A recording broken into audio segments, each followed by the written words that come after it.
দ্বিতীয় দিনের সংসদ অধিবেশন চলছে জাতীয় সংসদ ভবনে। সেখানে আছেন সহকর্মী সম্রাট আনোয়ার। সরাসরি যুক্ত হচ্ছি তার সঙ্গে।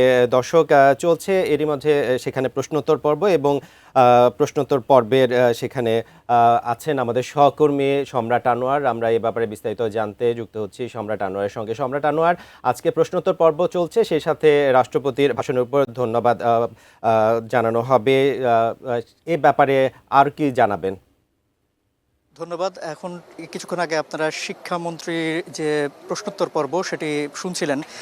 আমরা এখন সংসদ ভবনে যে আছি, সংসদ ভবনে ঠিক অধিবেশনের শুরুর আগে আমাদের সঙ্গে কথা হয়েছিল স্বরাষ্ট্রমন্ত্রীর সঙ্গে। তিনি যেটি বলেছিলেন, তাকে একটা প্রশ্ন করা হয়েছিল যে আসলে সংবিধান সংস্কার পরিষদের বিষয়টি নিয়ে বিরোধী দল বারবার আলোচনা করছে, তো সেটার আসলে আলোচনা কদ্দূর হবে, কিংবা অধিবেশনে কীভাবে তারা বক্তব্যটা রাখবেন বা বিরোধী দলের বক্তব্যের হিসেবে তারা বা কীভাবে প্রত্যুত্তর করবেন, সে বিষয়টিকে তিনি বলেছেন যে এই বিষয়টি এখনও সংবিধানের মধ্যে নেই, যেহেতু সে কারণে এখনই খুব বেশি তারা এটা নিয়ে ভাবছেন না, তবে আলোচনা হবে। এবং সেক্ষেত্রে তারা বলছেন যে যেহেতু বিষয়টি বিচারাধীন এবং এটি যখন আইনে পরিণত হয়ে যাবে, তারপর হয়তোবা তারা বিষয়টি নিয়ে পরবর্তী যে ভাবনার বিষয় সেটি তারা হয়তোবা ভাববেন এবং সেভাবেই সংবিধান অনুযায়ী যতটুকু সমর্থন করে সেভাবে তারা হয়তোবা আগাবে।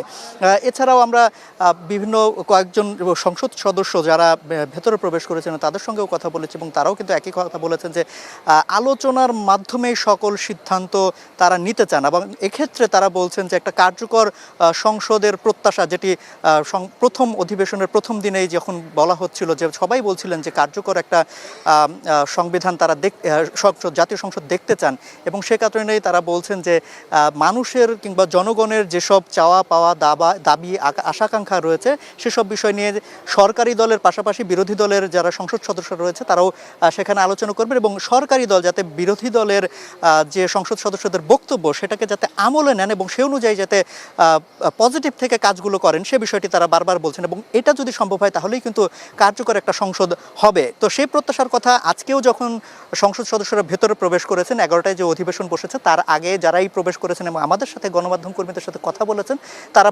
প্রত্যেকেই আশা প্রকাশ করেছেন যে হয়তোবা এই যে নতুন ধারাটা তৈরি হয়েছে সেটা হয়তোবা অব্যাহত থাকবে এবং পরবর্তী অধিবেশনগুলোতে সেই ধারার বাস্তবায়ন তো দেখা যাবে এখানে। তো সেই প্রত্যাশার কথা আবারও ব্যক্ত করেছেন।